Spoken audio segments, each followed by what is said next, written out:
May mga pangarap ang mga magulang natin na gusto nilang matupad.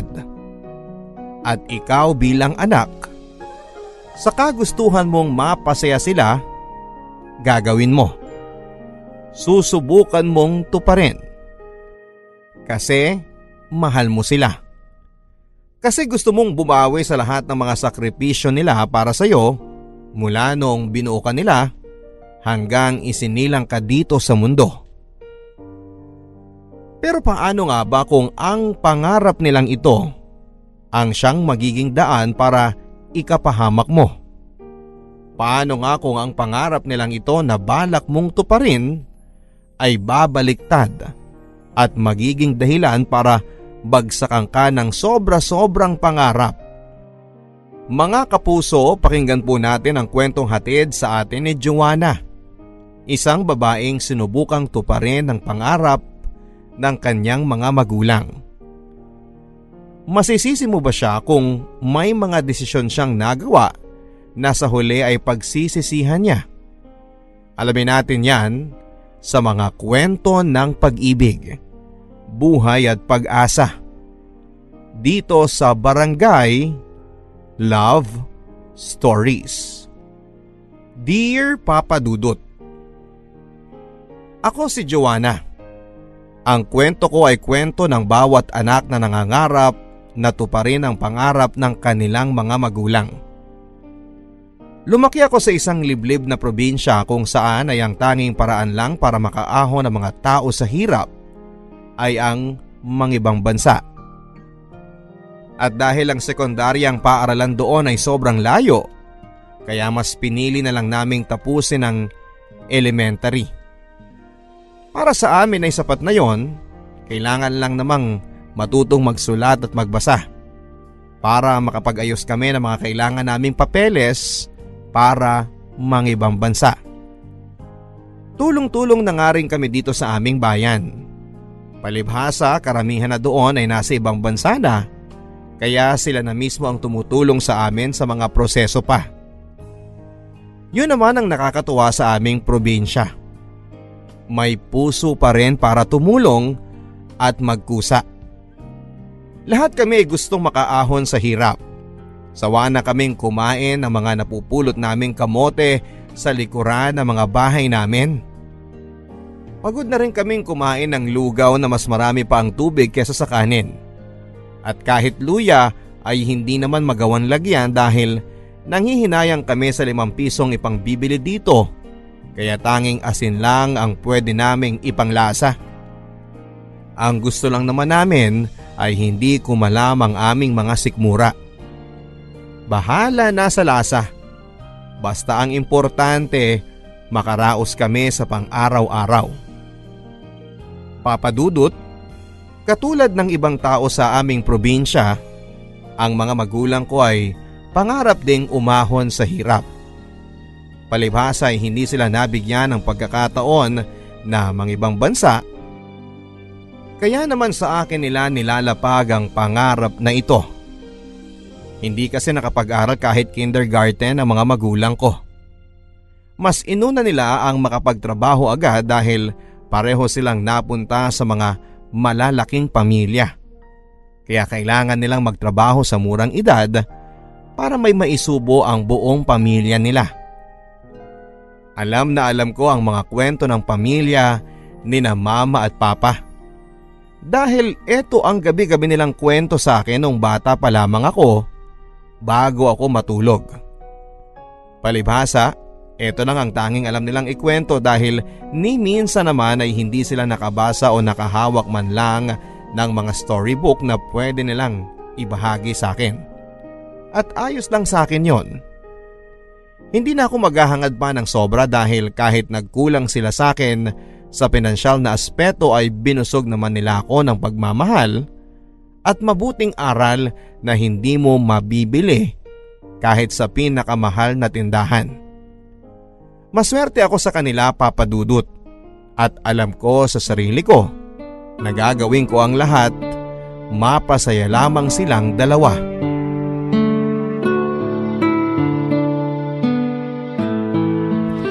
Happy birthday, anak! Happy birthday po yun, Nay. Naku, pasensya na Joanna ha. Yung kasi naririnig ko dyan sa radyo ni Namiling eh. Ayos lang yun, Nay. Ito naman. Saka ang hina kaya ng radyo ni Aling Miling kaya siguro ganun ang pagkakarinig nyo, hindi ba? Ikaw naman, pinapagaan mo pa ang loob ko. Mali naman talaga. Ay, sana man lang nakapag-aral man lang ako kahit grade 1. Siguro alam ko banggitin ang mga salitang yan. Di na kailangan, Nay. Minsan lang naman sa isang taon ng birthday ko, kaya wag nyo na masyadong alalahanin yun. Ang nanay talaga. Kahit na. Minsan na nga lang hindi ko pa maitama. Pinagtalunan pa namin yan ng tatay mo kanina kung paano yan babanggitin Sabi niya, happy birthday. Sabi ko, happy birthday. Ay nako, pareho pala kaming mali. Ay anak, halika. Halika dito, dali. Dito sa kwarto. May regalo kami para sa'yo. Hala, ang nanay nag-abala pa. Sana'y inipon nyo na lang ni tatay yan para sa araw-araw natin. Matagal naman itong inipon. Wala ka pa sa mundo, nag-ipon na talaga kami. Ngayon lang lumaki na dahil naibenta na namin ang 3 kambing natin. Nay, binenta nyo yung mga kambing natin? Ayaw ko nga sana pero mapilit ang tatay mo gusto niya maihabol sa kaarawan mo ang iaabot namin. Kaya ayun, hinatid niya ngayon ang kambing dun sa bumili. Mabait naman yung nakausap namin ng tatay mo. Napakiusapan nga namin na magbayad muna bago ibigay yung mga kambing Pero Nay, magagamit pa natin ang mga kambing na yon. Buntis pa naman nung isa. Nakunan nga nung nakaraan yun Hindi lang namin nasabi sa'yo ng tatay mo noon. Kaya sabi namin mas magandang iba na lang ang mag-alaga para masigurong hindi na ulit yun makukunan.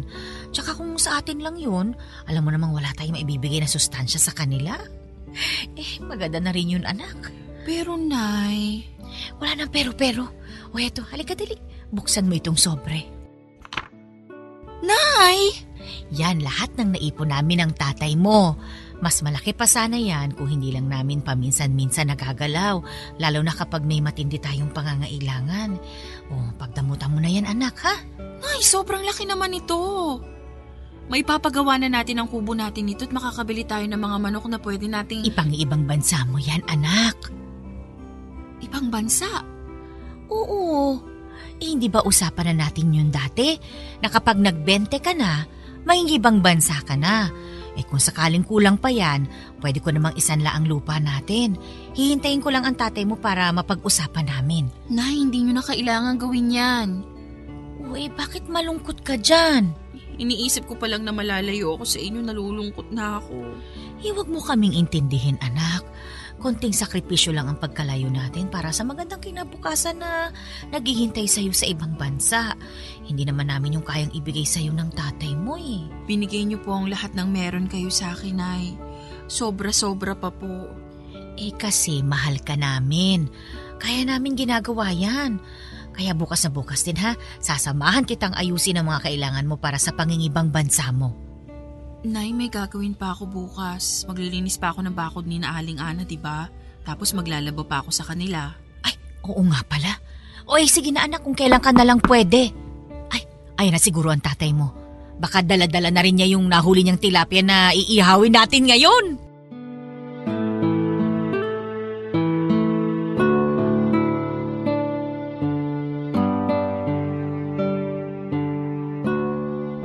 Walang ginawa buong gabi si nanay at tatay kundi ang magplano sa pangingibang bansa ko. Habang ako naman ay tatango-tango lang at ngingiti-ngiti na kunwari ay nakikinig sa mga sinasabi nila. Pero sa totoo lang ay lungkot na lungkot ang puso ko. Dahil hindi ko alam talaga kung gusto ko bang mangibang bansa tulad ng plano nila para sa akin. Noong mas bata pa ako ay kinikilig ako sa ideya na makatapak ng ibang bansa at makawala sa hirap. Pero noong tumagal, parang nasarapan na akong tumira sa Pilipinas kasama ang mga magulang ko. Lalo na't tumatanda na sila. Papadudot ayokong dumating yung panahon na wala ako sa piling nila at hindi ako makauwi pag pumanaw na sila. Iniisip ko pa lang yun ay natatakot na ako. Pero paano na yan? Hawak ko na ang perang inipon nila ng matagal para lang makapag-ibang bansa na ako. Naisip ko na baka naman pwede pa. Baka pwedeng wag matakot na subukang mag-ibang bansa. Kung ang iisipin ko ay ang magandang buhay na maibibigay ko sa mga magulang ko, bigla ay lalakas ang loob ko, Papa Dudut. Lalo na kung mabibilhan ko na sila ng masasarap na karne. Mabibilhan ko na rin sila ng mga platong babasagin at makakabili na ako ng mineral water para sa kanila para hindi na sumakit lagi ang mga tiyan nila dahil sa poso kami umaasa lagi ng maiinom namin.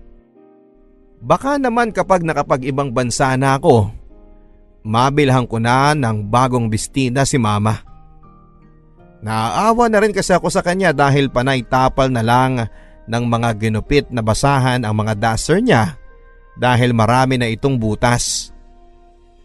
Pwede ko na ring mabilhan si tatay ng bagong pares ng sapatos. Naalala ko pa ang sinabi ni nanay na ni minsan ay hindi nito naranasang makapagsuot ng sapatos. Puro tsinelas na madalas kapag napipitas na ay nireremedyohan na lamang ng alambre. Alam ko na gusto niya ring magkaroon ng sapatos. Kasi sa tuwing nakikita niya ang lalaking kapitbahay namin, napapansin ko, Papa Dudut, na panay ang tingin ni tatay sa sapatos ng lalaking yon na parang isang batang naiinggit. Hindi man niya sabihin, alam kong pangarap niya yon. Hindi ako nakatulog ng gabing yon. Malalim ang iniisip ko. Hindi ko alam kung ano ang gagawin. Mag-iibang bansa ba ako? Iiwan ko na sina nanay at tatay? Sa totoo lang ay meron pang isang dahilan kung bakit ako alanganin na umalis ng bansa. Ito ay si Jerwin. Si Jerwin ang aking boyfriend. Isang taon na kaming magkarelasyon pero lihim ang lahat. Sa kabilang bayan siya at doon ko nakilala noong minsang nagkatulong ako doon ng anihan. Tagalinis ito ng bahay ng baboy ng pinangkakatulungan ko. Mula noon ay nagkamabutihan kami. Nagkikita kami paminsan-minsan kapag nagpupunta ako ng bayan. Ang sabi ko sa kanya ay huwag siyang pupunta sa amin dahil maliit lang ang aming lugar. Panigurado kasi na makakarating kina nanay ang balitang may karelasyon ako. Hindi naman po sinasabi ni nanay na bawal akong makipagrelasyon. Ako lang naman ang may gustong wag itong ipaalam sa kanila kasi nga ayaw kong isipin nila na imbes na makatulong ako mas inuuna ko pa ang maglandi. Pumayag naman si Jerwin sa aming setup. Hindi naman siya nagpupumilit na makilala ang mga magulang ko. Sabi nga rin niya, saka na lang daw namin kikilalanin ang mga magulang ng bawat isa kapag pareho na kaming handa. Mabuti na lang at ganon siyang mag-isip. Hindi ko natuloy ito problema. Papa Dudut, ang planong sabay naming mag-iibang bansa ay hindi na nangyari. Dahil pagkabigay ko kay Jerwin ng pera ay tumakas ito. Kinausap ko ang pigiri kung saan ito nagtatrabaho at sinabing nag-resign ito. Hindi nila alam kung nasaan siya. Ilang araw akong pabalik-balik sa lugar nila para makibalita at nalaman kong pumunta ito sa pinagsanglaan niya ng anak niyang babae. Tinubos nito ang anak niya gamit ang perang inabot ko sa kanya at ang natira ay ginamit nila ng asawa niya para magpakalayo-layo. Habang nasa jeep ako ay nanginginig ang katawan ko. Pinipigilan ko ang umiyak. Paano na ito? Paano ko mababawi ang perang pinagkatiwala sa akin ni nanay? Paano kapag nalaman nila? Dapat ko bang sabihin? O gumawa na lamang ako ng paraan? Bakit ba kasi ako nagtiwala kay Jerwin? Bakit siya pa ang minahal ko? Bakit niya ako niloko? May pamilya na ito at tinangay pa niya ang perang bigay ng mga magulang ko. Higit sa lahat ay mas nangibabaw ang hiya ko sa mga magulang ko na buong buhay ay nagpakahirap para makaipon ng ganong halaga. Tapos isang araw, nang napunta na sa palad ko yon ay bigla na lamang itong mawawala. Maling-mali na nagtiwala ako dahil sa pagmamahal. Alam kong hindi ko na makikita pa si Jerwin dahil siguradong magtatago na ito at iiwas na sa akin. Ipagdarasal ko na lamang siya at sana nga ay masaya na siya sa ginawa niya sa akin. Kung nasaan man siya, sana naman ay tulungan niya akong manalangin na makahanap ako ng kapalit ng perang tinangay niya sa loob ng 1 buwan. Mga kapuso, ilang gabi akong hindi makatulog sa kakaisip kung saan ako kukuha ng perang pangpalit sa tinangay ni Jerwin sa akin. Mabuti na lamang at hindi nakakahalata si nanay at hindi nagtatanong kung kumusta na ang mga papeles na inaasikaso ko. Papa Dudut, ang hirap magsinungaling sa mga magulang mo. Lalo na kung puro ang pagmamahal na makikita mo sa mga mata nila habang kinakausap ka. Hiyang-hiya ako at sobrang nakokonsensya. Hindi ko alam kung saan ako hahagilap ng pera. Alam kong wala naman akong mauutangan sa amin dahil pare-pareho lang kaming nangangailangan ng pera. At panigurado na malalaman ni nanay na umutang ako. Anong isasagot ko sa kanila kung sakaling magtanong sila, hindi ba? Kapag naiiyak na ako ay lalabas na lamang ako ng bahay at sinasabing mag-iigib ako para sa kapitbahay. Doon ay iiyak ako. Magagalit sa sarili ko. Bakit ang tanga-tanga ko? Hindi biro ang perang nawala sa akin. Nakasalalay ang kinabukasan ng mga magulang ko sa perang yon. Bakit ko pinabayaang mawala ito? Sa tuwing naaalala ko ang mga hirap ng mga magulang ko, sa tuwing nakikita ko ang mga payat nilang katawan at humpak na mga pisngi dahil sa kakulangan ng nutrisyon, ay sumisikip ang dibdib ko. Sa tuwing nakikita ko silang may sakit pero kailangan nilang bumangon sa papag para ipagpatuloy ang pagtatrabaho, naluluha ako. Hindi biro ang hirap na dinaranas ng mga magulang ko at aaminin ko na sobrang nahihiya ako dahil hindi ako halos makatulong para mapagaan ang buhay ng mga magulang ko. Minsan na nila akong binigyan ng pagkakataon para makatulong sa kanila pero heto, sinira ko pa. Hindi ko na alam kung paano sila haharapin at hindi ko alam kung paano ko sasabihin ang lahat sa kanila. Hindi ko ata kayang makita na masaktan sila sa mga nangyari. Ayoko na silang makitang nasasaktan dahil higit akong nasasaktan. Asa na yung mga pangako ko na balang araw, sila naman ang iaahon ko sa hirap. Nay, asan po ang tatay? Andun kay Ninong Pedro mo, umutang ng 1,000. O bakit kailangan pang mangutang? Kasi ano po? Kasi gusto kanyang bilhan ng bagong damit at sandalyas. Nay, wag na po. Diyos ko, utang pa talaga kayo. Hindi ko yun kailangan. Yun din ang sabi ko sa tatay mo pero siya ang nagpupumilit. Sabi niya gusto niya na magmukha kang presentable kapag pupunta ka na sa airport. Ayaw naman niyang magmukha ka raw kaawa-awa doon. Nay naman, paano naman ako magmumukhang kawawa? Malinis naman ang mga damit ko Pero kasi lahat ay kupas na at napagliitan mo na. Nay, hindi na yun kailangan. Alam mo anak, minsan lang naman yun. Ibubuhusan namin sa'yo ang lahat bago ka umalis.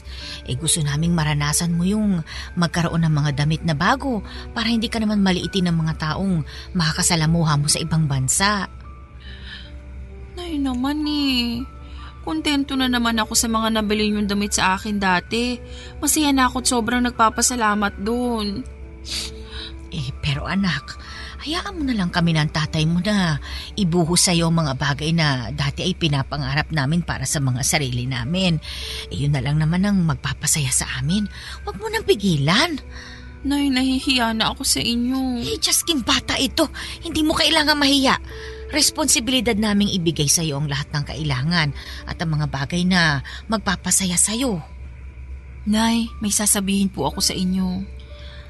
Ano yun? Nay, kasi... mukhang tatay mo na yan Mamaya mo na lang sabihin ang gusto mong sabihin ha. Kumain muna tayo at tsak na gutom na ang tatay mo. Hindi na bali po, inay. Sigurado ka? Opo.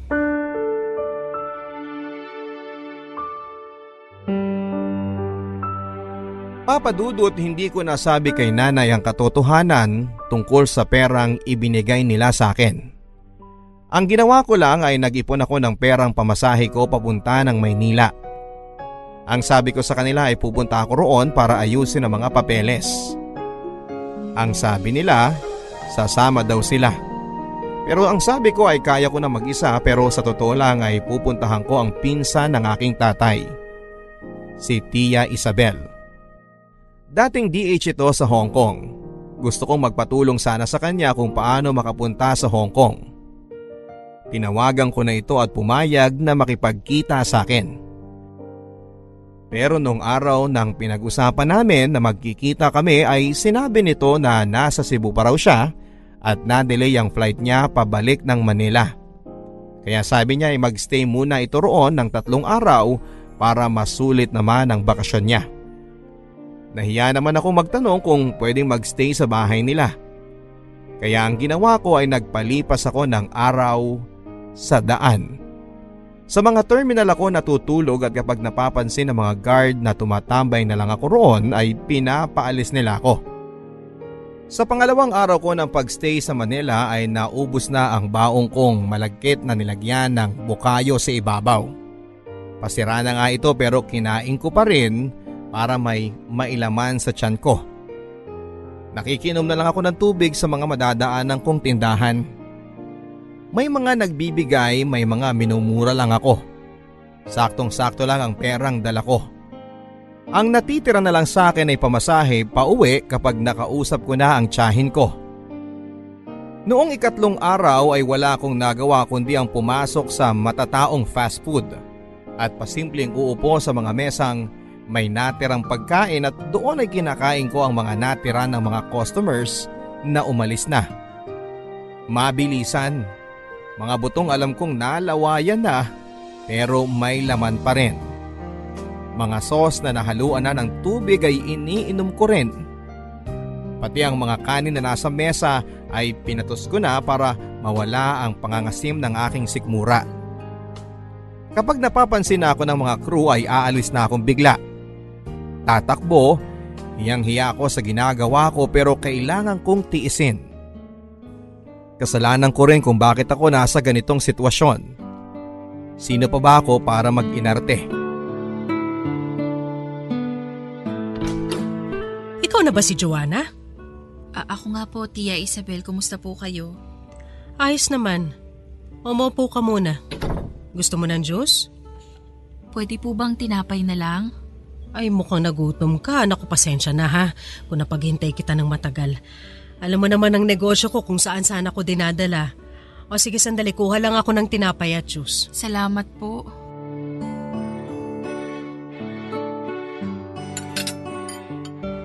Alam mo, matagal-tagal na akong walang balita sa inyo eh. Kaya nagulat na lang ako na bigla ka na lang nagparamdam. Sabi mo gusto mong pumunta ng HK? Ba sigurado ka na ba doon? O, eto na ang pagkain. Salamat po, Tia. Opo, gusto ko sanang mga ibang bansa kahit saan po, kahit anong trabaho. Magkano ba ang pera mo dyan? Wala po. Paano ka mangingibang bansa kung wala ka namang pera? Naloko po kasi ako ng boyfriend ko sa probinsya at tinangay ang perang pinag-ipunan ni nanay at tatay. Pero wag niyo pong sabihin ito sa kanila. Di nila ito alam kaya kung pwede sana po matulungan ninyo ako. Magbabayad naman po ako. Kung mapapahiram na pera, hindi kita matutulungan dyan. Kakasimula ako lang din ng negosyo kaya mahirap maglabas ng pera ng basta-basta. Lalo na kung ipapautang lang ito. Lagyan nyo ng interes, ayos lang po sa akin. Pero hindi ganun kadali magbayad, Iha. Lalo na't magsisimula ka pa lang. Pero ganito na lang, may naisip ako. Ano po yun? Payag ka ba maging katulong ko muna dito? Katulong? Oo. Huwag ka mag-alala, babayaran naman kita. Yung pera makukuha mo sa akin kada buwan, pwede mong ipadala sa probinsya nyo. Pero gusto po ng magulang ko namang ibang bansa ako. Magpapanggap kang nasa ibang bansa ka na. Tutulungan kita magsinungaling sa kanila. Papalabasin nating isa kang DH. May experience ako dyan kaya hindi ka nila mauhuli. 1 taon lang, pagkatapos nun, papautangin na kita ng pera pang ibang bansa mo at ako pa mismong tutulong sa'yo. Talaga po? Oo naman.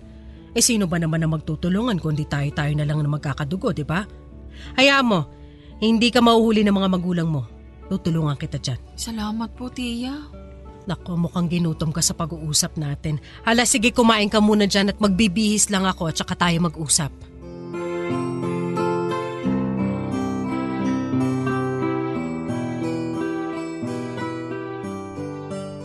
Tinulungan nga ako ni Tita Isabel kapalit ng pagtatrabaho ko bilang katulong sa kanyang bahay. Silang dalawa lang ng anak niyang si Cassandra ang nasa bahay. Ang asawa niya ay nasa Davao nakadestino. Yun ay para sa negosyong sinimulan nila.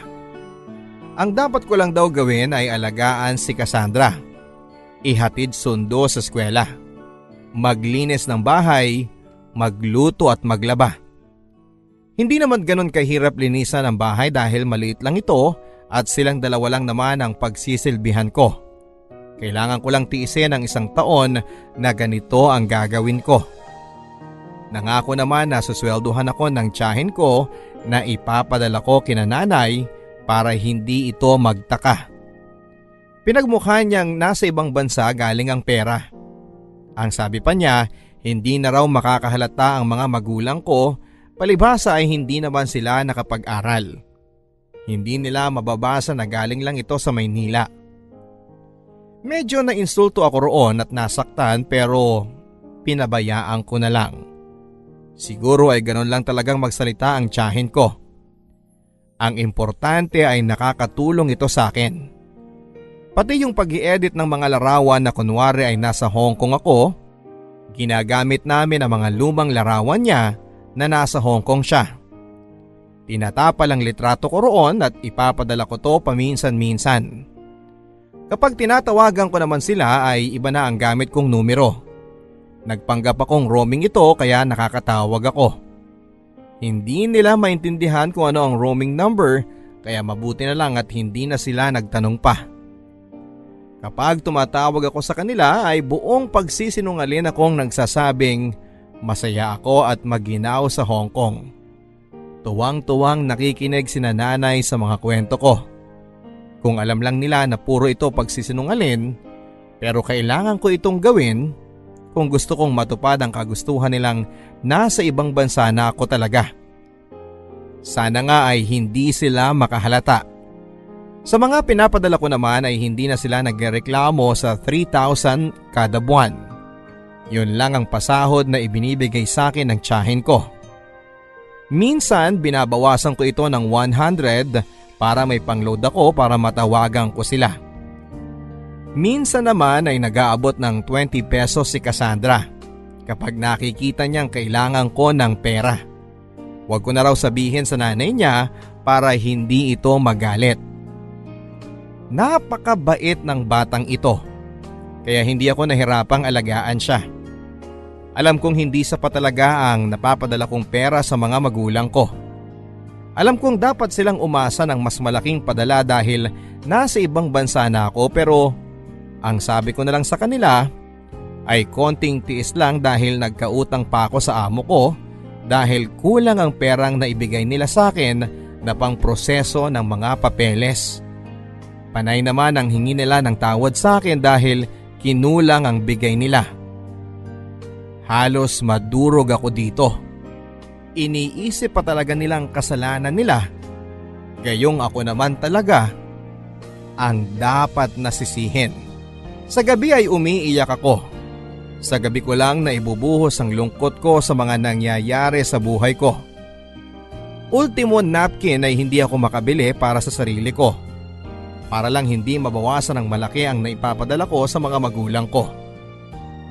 Tanging panyo na lamang ang ginagamit ko at basahang ibinigay sa akin ng tiyahin ko. Nilalabhang ko lang ito para magamit ulit. Gabi-gabi rin ang panalangin ko na sana ay hindi ako magkasakit dahil hindi ko alam kung saan ako kukuha ng gamot. Nahihiya naman ako magsabi kay Tia Isabel dahil alam kong kailangan din niya ng pera. Madalas nga ay mainit ang ulo nito dahil sa negosyo nila. Kaya ayoko nang dumagdag pa. Nagpapasalamat na lang ako talaga na pinatuloy niya ako sa bahay nila at binibigyan ng sahod dahil kung wala siya, hindi ko alam kung paano makakatulong sa mga magulang ko.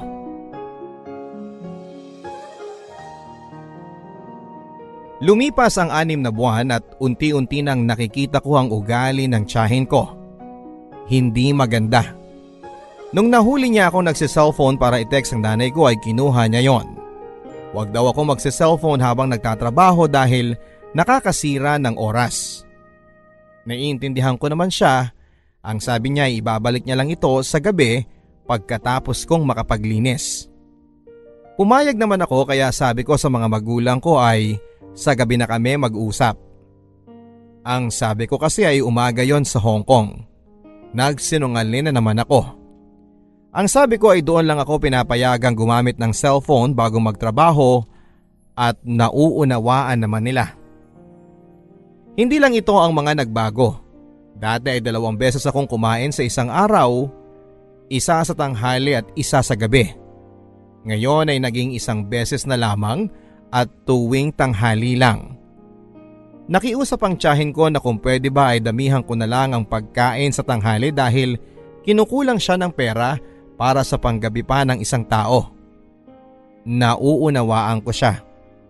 Kaya binubusog ko na lang ang sarili ko sa tanghalian. At yung natitirang pagkain ni Cassandra ay pasimple niyang inaabot sa akin para kapag nagutom ako sa gabi ay may makakain ako. Pero nang nahuli ito ni Tia Isabel ay pinagalitan niya ang anak niya. Hindi ko na hinayaang maulit pa ito. Naawa naman ako sa pinsang kong ito. Ang sabi ko sa kanya ay ayos lang ako. Hindi naman ako gutumin. Pero hindi yun totoo. Gutumin akong tao dahil siguro dumami na ang trabaho ko sa bahay. Kulang na lang ay maging karpentero nila ako. Kaya naman kapag ginugutom ako sa gabi, yung mga natitirang pagkain sa plato nila ay pasimple kong kinakain sa lababo. Hindi naman nakakahalata si Tia Isabel kaya gano'n na lang ang ginagawa ko. Marami pang ibang pagbabago bukod dito. Ayaw na rin ni Tia Isabel na sumabay akong kumain sa kanila sa hapagkainan. Dahil nagiging makwento raw si Cassandra kapag kasabay ako at nakakalimutan ng kumain ng maayos. Pero naisip ko, hindi ko naman nakakasabay si Cassandra kumain sa tanghali dahil sa school siya kumakain. Tumango na lamang ako. Ang sabi niya ay sa kwarto na lang daw ako kumain. Pumayag naman ako, Papa Dudut. Pero nung tumagal, tinanggalan na rin niya ako ng kwarto dahil uupa daw doon ang kapatid ng asawa niyang binata. Kaya naman napilitan akong matulog sa kusina kung saan ay malapit sa lababo. Tanging karton, isang unan at tuwalya lamang ang kumot ko para ipanglaban sa mga lamok. Maaga din akong kailangang gumising dahil maagang gumigising si Tia Isabel. Ayaw niyang nadadatnan akong nakahilata pa ng 5:00 ng umaga sa kusina. Ginawa ko yon. Lahat ng gusto niya ay tango lang ang sagot ko.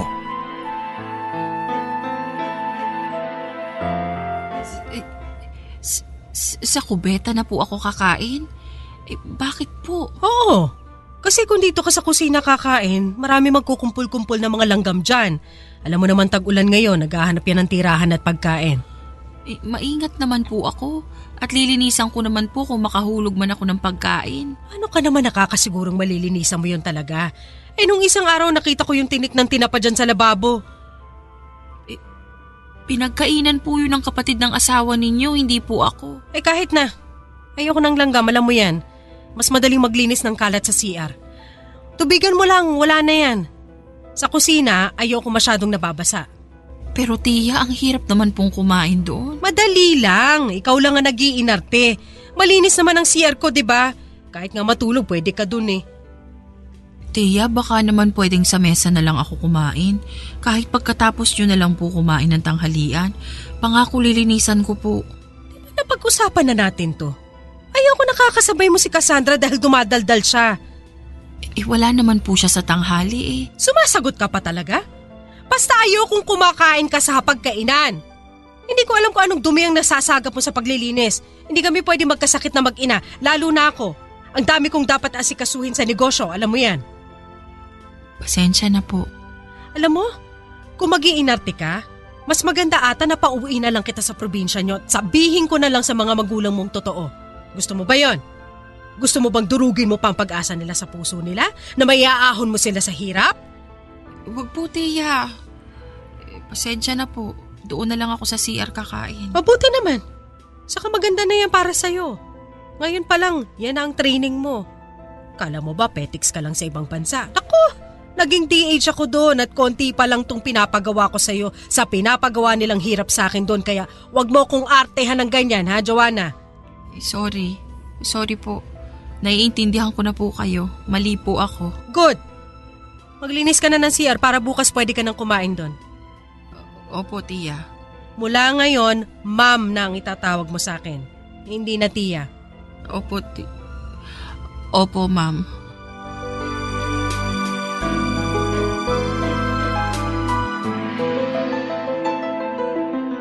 Lumala ng lumala ang trato ni Tia Isabel sa akin. Hindi ko nararamdamang kadugo ko siya. Pinaparamdam niya sa akin na katulong niya ako. Hindi ko na alam kung paanong makakatakas sa sitwasyon ko, gipit na ako. Hindi ko naisip na ganito kasama ang magiging turing sa akin mismo ng aking kadugo. Nung minsan, nung hindi pa ako nakakabangon saktong 5:00 ay binuhusan ako ng malamig na tubig. Nagulat ako at pinagmumura niya ako. Bakit daw ang kupad ko? Panay naman ang hingi ko ng tawad. Nagsimula na akong maglinis. Ang mga nabasang karton, unan at tuwalya ko ay sinampay ko sa labas matapos umalis ni Tia Isabel. Sa tuwing namamalengke naman ako ay hindi niya ako binibigyan ng pamasahe. Naglalakad ako ng mahigit 40 minutes para makarating sa palengke na lubhang malayong malayo sa bahay. Exercise ko na lang daw para hindi ako lampa. Sobrang hirap, Papa Dudut.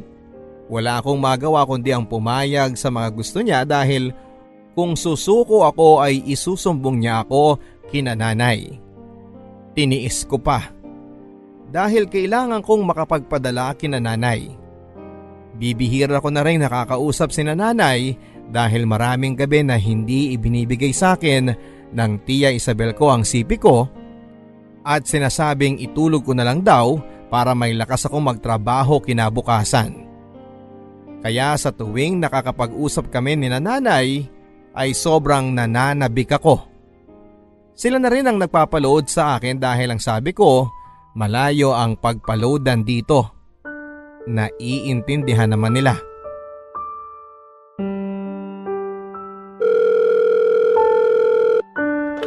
Anak! Ay Diyos ko, mabuti naman at sinagot mo na ang tawag ko. Alalang-alala na kami ng tatay mo sa'yo eh. Hindi ka man lang sumasagot. Okay lang naman ako, Nay. Hingin niyo na lang ako ng pasensya kay tatay. Marami kasing ginagawa dito ngayon eh. O hindi ka pa nagpapadala ng larawan mo dyan Gusto ka naming makita. Baka namayat ka na eh. Hindi naman po, Nay. Malusog pa po ako. Tumaba na. Ang dami kasing pagkain nitong amo ko dito sa akin pinapaubos. Naku, mabuti yan anak. Bumawi ka na lang ng kain dyan. Alam mo namang hindi namin kayang ibigay yan dito sa'yo eh. Kain ka lang ng kain dyan ha anak? Opo, Nay. Hayaan niyo kapag medyo nakabawi na sa inutang ko papadalan ko kayo ng malaki para makabili din kayo na makakain niyo dyan. Hindi na kailangan anak. Baka sumama pa ang timpla ng sikmura namin. Alam mo namang sanay kami sa kamote dito. Baka kapag nahaluan ng masarap samain ang tiyan namin lalo ng tatay mo.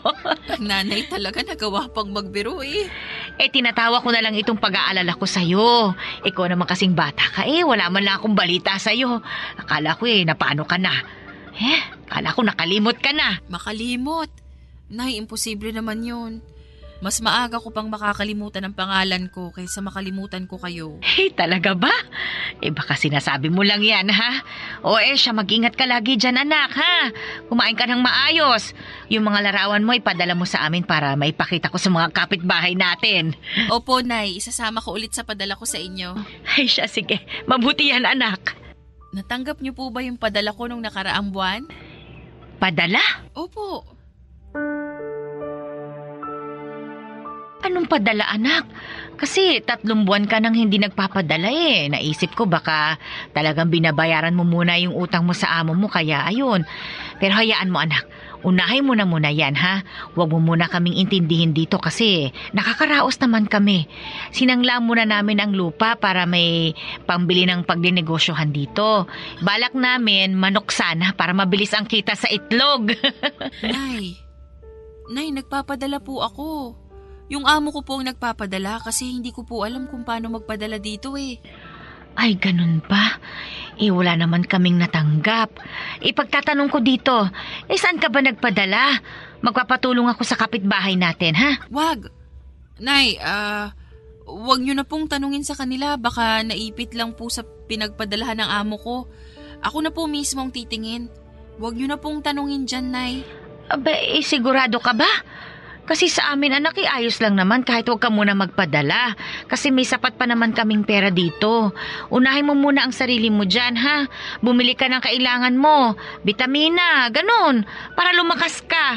Bumili ka ng sandalyas mo para naman maganda ka kapag namamasyal ka dyan. Pasensya na talaga, Nay, ha? Kasalanan ko ito Ay, ano bang kasalanan mo? Wala ka namang ginawa. Nagsakripisyo ka nga para sa amin ng tatay mo. Huwag mo intindihin yun. Kausapin mo na lang ang amo mo, ha? At baka nagkaroon nga lang ng problema. Opo, Nay.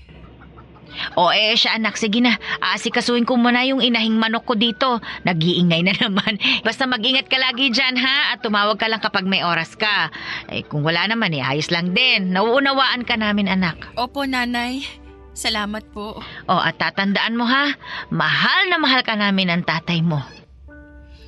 Mahal na mahal ko po kayo, Nay. Makakabawi rin ako sa inyo.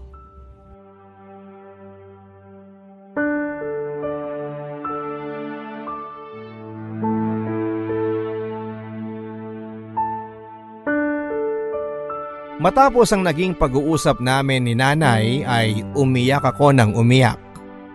Pinagmasdan ko ang aking sarili sa salamin. Ako? Malusog? Hindi ako malusog. Ilang sakit na ang pinagdaanan ko dahil hindi ako maayos na nakakakain at nakakatulog. Sa bahay ng tiyahin ko ay parang kasalanan ng magpahinga at tumanggap ng biyaya. Pinahid ko ang luha ko sa likuran ng aking palad. Kailangan kong maging matatag para sa mga magulang ko. Hinawakan ko ang pisngi ko na may pasa. Normal na ito para sa akin. Araw-araw ay nagkakapasa ako dahil sa pananakit ng tiyahin ko. Sa tuwing mainit ang ulo nito ay sa akin niya binabaling. May mga oras pa nga papadudot na naglilinis ako ng CR ay bigla na lang niya akong tatadyakan at mapapasubsob ako sa kubeta. Hindi ko alam at bakit niya yon ginagawa. Basta hindi na lang ako umiimik. Ayaw niya ring nakikitang umiiyak ako sa tuwing sinasaktan niya ako. Sa tuwing nakikita niyang paluha na ang mga mata ko, ay bigla ako nitong sasampalin para hindi daw tumuloy ang luha ko sa pagbagsak. Ang dami kong inindang sakit pero lahat ay kinakaya ko. Lalo na kapag naiisip ko ang mga magulang ko. Naghilamos ako noon para mawala ang mugto ng mga mata ko. Tinignan ko ang orasan. Mag-aalas 3 na ng hapon. Pumasok na ako sa kwarto ng tiyahin ko at nilagay doon ang cellphone ko. Tinakas ko lang talaga yon dahil hindi ko na mahintay pa na makausap ang aking nanay. Gusto ko lang marinig ang boses nila para kahit papaano ay lumakas-lakas naman ako. Sinamsam ko ang mga sampay nang makita kong makulimlim na. Mag-isa ko lang noon sa bahay. Mamayang alas 5 ay susunduin ko na si Cassandra. Nang masamsam ko na ang mga sampay ay dumating na ang tiyahin ko. Nakangiti ito. Mukhang maayos ang naging takbo ng negosyo niya. Kaya naman kinuha ko na ang opportunity na ito para makausap siya tungkol sa sahod ko na ilang buwan na raw na hindi natatanggap ng mga magulang ko. Pero mukhang nagkamali ako ng atake dahil nang sinabi ko yon ay bigla na lang ako nitong sinabunutan. Sino raw ba ako para pagdudahan niya? Bakit naman daw niya hindi ipapadala ang sahod ko? Sinampal ako nito, pinagmumura. Ang sabi ko ay kunin ko ang patunay na pinadala nga niya. Napalunok pa ito bago sumagot. Tinapon na raw niya matagal na. Ayaw daw kasi niya ng kalat. Hindi ko alam pero hindi ako naniwala sa kanya. Sa halos 1 taong ko siyang nakasama, alam ko na kung gaano ito kasama. Alam kong hindi ito nagsasabi ng katotohanan. Hindi ko lang alam kung paano yon mapapatunayan. Nakiusap ako sa kanya na kung pwedeng kahit kalahati na lang ng sahod ko ang ipadala niya para magamit ng mga magulang ko. Pero mas lalo itong nag-init. Tinadyakan niya ang mukha ko at saka dinuro-duro ang ulo ko. Sino raw ba ako para utusan siya? Malaki daw ang utang na loob ko sa kanya. Kaya huwag daw akong magtapang-tapangan. Dahil kaya niya akong pabagsakin anumang oras niya naisin. Hindi na ako umimik noon para hindi na niya ako saktan. Tumayo na lamang ako sa pagkakasalampa ko sa sahig. Itutuloy ko na lang ang pagtutupi ng mga damit para wala na itong masabi. Pinabayaan naman niya ako at pumasok ito sa kwarto. Nang sumapit ang alas 4:30 ay nagmamadali kong tinapos ang huling 2 damit na tinitiklop ko. Tumayo na ako noon para lumabas ng bahay para sunduin si Cassandra pero bigla akong hinarang ni Tia Isabel at tinatanong kung saan ako pupunta. Ang sabi ko ay sa school para sunduin ang anak niya pero tinulak ako nito. Siya na raw ang susundo dahil baka tumakas pa ako. Ang sabi ko sa kanya ay hindi ko naman naisip na gawin yon. Pero dinuraan niya ako sa mukha at sinabing wala siyang tiwala sa akin. Lumabas ito at saka nilakang pinto mula sa labas. Gumawa siya ng paraan para maisara lahat ng pwede kong daanan. Siniguro niyang hindi ako makakatakas sa kanya. Kinalampag ko ng kinalampag ang mga pinto at bintana habang tinatawag ang kanyang pangalan. Pero para itong bingi na hindi pinapansin ang aking sinasabi. Umiyak ako at nanginginig na umupo sa may sahig. Para akong hayop na kinulong niya. Hindi ko alam kung ilang oras akong nakaupo doon. Basta nakita kong madilim na nang gumalaw ang pintuan. Dumating na siya kasama si Cassandra. Binulungan ako nito at umayos daw ako at magpanggap sa harapan ng kanyang anak na walang nangyari. Magpanggap na walang nangyari? Maniniwala ba ang anak niya sa nakikita nito sa akin? Na puro ako pasa sa katawan? Ganun ba katanga ang iniisip niya sa anak niya? Araw-araw ay naging hayop ang turing sa akin ni Tia Isabel. Hindi na nga makatarungan ang ginagawa nitong pagpapahirap sa akin, pati ang pag-iyak ko ay dahilan para mas lalo itong mamuhi sa akin. Naalala ko nung isang gabi umiiyak ako dahil sa sobrang sakit ng aking sikmura dahil sa gutom ay bigla na lamang ako nitong tinadyakan sa balakang habang nakahiga ako at namimilipit sa sahig ng kusina. Kapag hindi pa raw ako tumigil sa kakangawa ay ipapakain niya sa akin ang natirang mantika sa palayok at bubudburan pa niya ng laso ng daga. Pinilit kong tumahimik noon para hindi na lumala ang sitwasyon. Pinilit kong matulog kahit na ang sikmura ko ay galit na dahil hindi ako pinakain ng tanghalian dahil hindi raw masarap ang naging pagprito ko sa manok na ulam nilang mag-ina. Habang nangyayari sa akin ito ay naisip kong tumakas na. Pero hindi ko magawa dahil kinakandado ni Tia Isabel ang pintuan sa tuwing lalabas siya ng bahay. Lagi rin itong nagbabanta sa akin na kapag pinilit kong tumakas ay babalik na rin niya ako. Kinuha nga nito ang aking bag at nilagay doon ang mga ibang alahas niya at pera. Tinago niya kung saan para kung sakaling tumakas ako ay eto na ang gagawin niyang paraan para madiin ako. Napakahayop niya. Kadugo ko siya pero kung ituring niya ako ay akala mo'y napulot lang ako na tuta sa kalye na kaya niyang paikot-ikutin sa kanyang mga daliri. Nung minsang hindi ko na kinaya ang kanyang ginagawa sa akin ay sinubukan kong pumasok sa kanyang kwarto.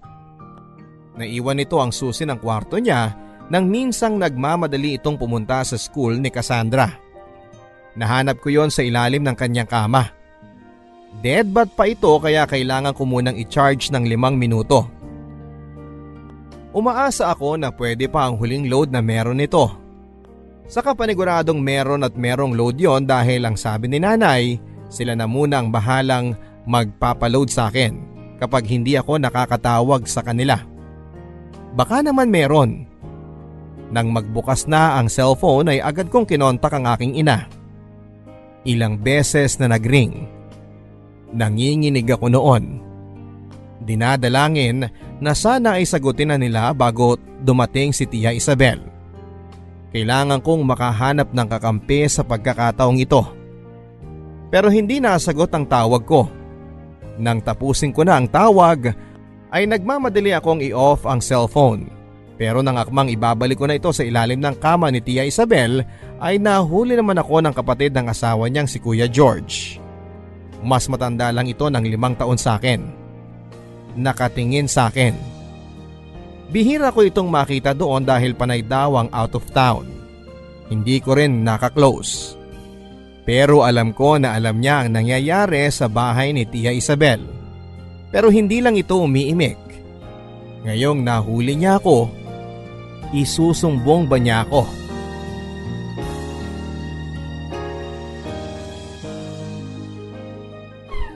Anong ginagawa mo dyan? Nililinis ko lang. Inaayos ko yung kama ni Ma'am Isabel. Bakit ma'am tawag mo sa kanya tiyahin mo siya, di ba? Yun ang gusto niya eh. May ipag-uutos po ba kayo, sir? George na lang. Kumain ka na ba? May dala akong pansit malabon at malamig na soft drinks dyan. Mukhang hindi ka pa kumakain eh. Hindi pa po. Pwede po bang makahingi ng pagkain?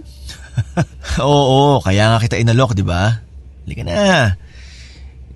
Siguraduhin mo munang maibalik mo sa ayos yung kama ni Ate Isabel bago ka lumabas. Mamaya, pag initan ka na naman niya. Opo.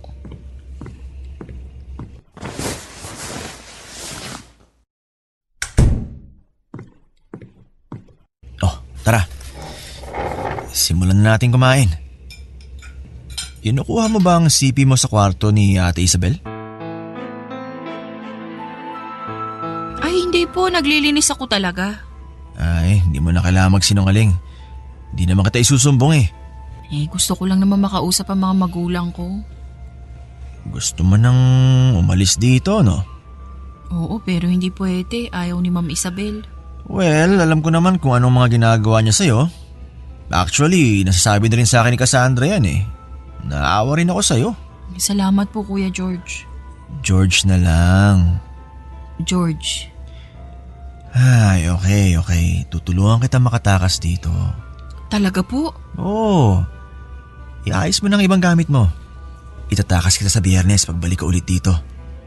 Sakto, wala daw si Ate Isabel nun at gabi na ang dating niya. Paano po yun? Nakakandado yung sa labas tuwing aalisin na Tia Isabel. Ano ka ba? May duplicate key ako para dyan. Humingi ako nung nakaraan. Kaya alam ko ng kalagayan mo. At gusto ko makatulong sa'yo na makaalis dito. Ay, salamat po. Sobrang salamat po. Joanna, may pabor lang sana ako eh. Siyempre, sasakripisyo ko tiwala ni Ate Isabel sa akin ito. Kahit ano po yan, sabihin niyo lang. Talaga? Kahit ano? Opo, gusto ko lang makatakas dito at makauwi sa amin.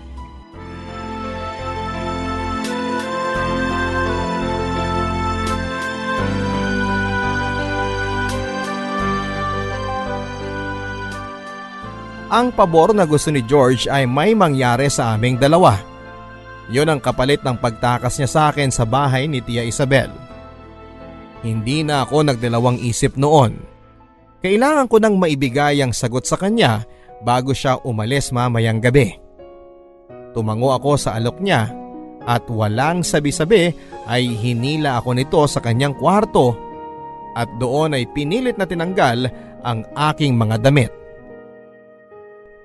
Gusto kong umatras noon pero kapag naiisip ko ang kapalit nito ay hinahayaan ko na lang na gawin ito ang gusto niyang gawin sa akin. Hindi ko na mabilang kung ilang luha ang pumatak sa mga mata ko habang pilit niya akong inaangkin. Nang matapos ito ay agad-agad itong nagbihis at pinalabas ako sa kanyang kwarto. Bago siya umalis ay sinabi nitong babalikan niya ako ng Biyernes kaya ihanda ko na ang mga kailangan kong ihanda. Tumango na lamang ako, tumango habang inaayos ang aking suot. Nang nakaalis na ito ay nakangiti ako habang lumuluha. Halo-halong emosyon ang nararamdaman ko ng mga oras na yon. Natutuwa ako dahil sa wakas ay makakalaya na ako sa impyernong bahay na yon. Pero naghahalo din ang pandidiri at hiya sa aking katawan dahil hinayaan kong gamitin ito ni George. Wala na akong nagawa. Kailangan kong makatakas. Gipit na ako sa sitwasyon ko. Inabangan ko ang pagdating ng Biyernes. Panay ang tingin ko sa kalendaryo habang umaasa na sana'y mabilis na ang pagpalit ng araw para sumapit na ang araw na pinakahihintay ko. At ito ay ang araw na makakatakas na ako.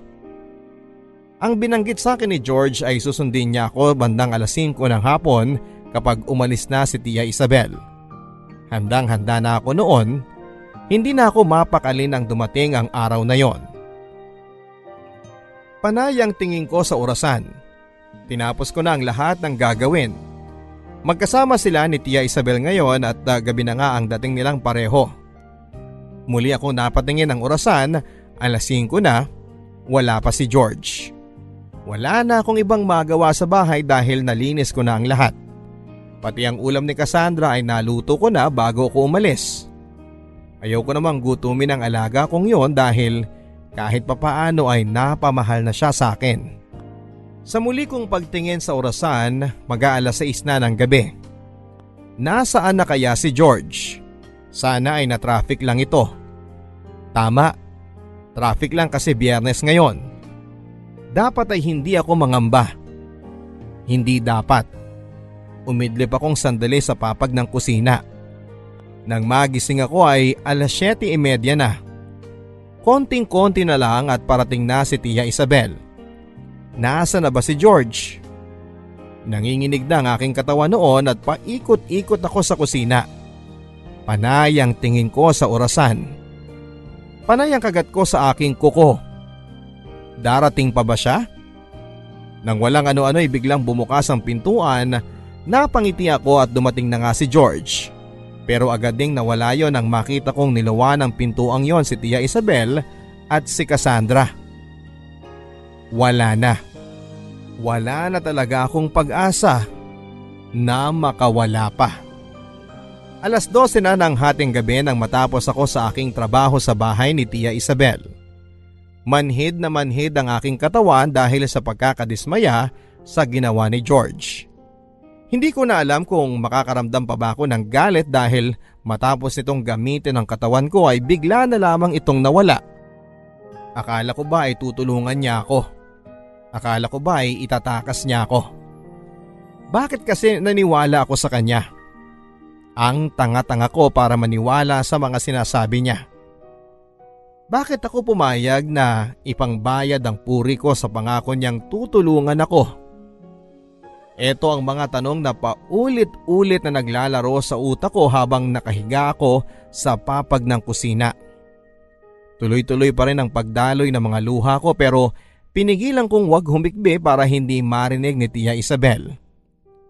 Ayoko nang masaktan pa niya. Kotang-kota na ang katawan ko sa sakit na inaabot ko mula sa kanyang mga palad. Pinikit ko na lamang ang aking mga mata at pinilit na pinapatulog ang aking sistema nang makaramdam ako ng isang taong lumapit sa aking kinahihigaan at hinawakan ang aking pisngi.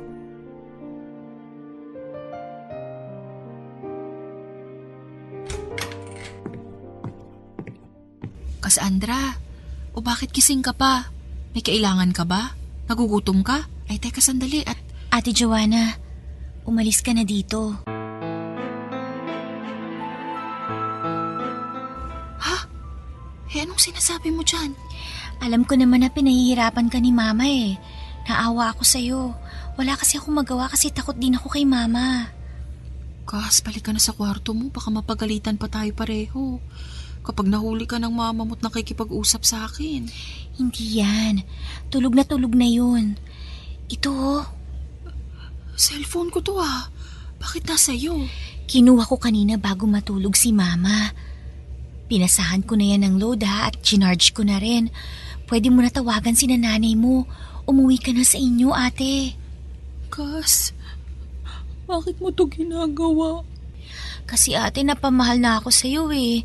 Mabait ka sa akin at inaalagaan mo ko kahit bad sa'yo si Mama. Naawa na ako sa'yo. Matagal na kita gustong tulungan. Pero kasi hindi ako makatsyempo. Ngayon dapat makaalis ka na bago magising si Mama. Ito. Ano yan? Pamasahe mo. Sana makatulong. Inipon ko yan dati. Regalo ko sana sa'yo kasi naalala ko sabi mo sa akin na malapit na ang birthday mo at gusto mo makasama ang mga magulang mo. Salamat, Cassandra. Salamat. Bumangon ka na dyan. Huwag mo nang kunin yung mga gamit mo para hindi na marinig ni Mama. Nabuksan ko na yung pintuan. Salamat, Cass. Sobrang salamat. Mag-ingat ka, ate, ha? Sana mapatawad mo pa si Mama sa nagawa niya.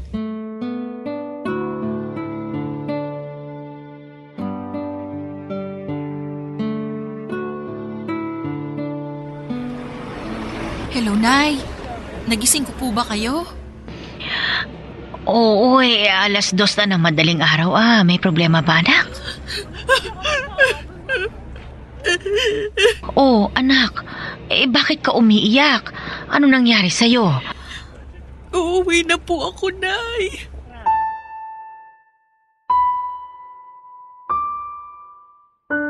Ha? Bakit? Ano ba nangyari sa'yo? Alalang-alala na kami sa'yo dahil 4 na buwan ka na naming hindi nakakausap. Hindi ko nasagot ang tawag mo nung minsan kasi nagpakain ako ng mga manok. Tinawagan kita nung gabi pero hindi ko alam kung bakit ayaw.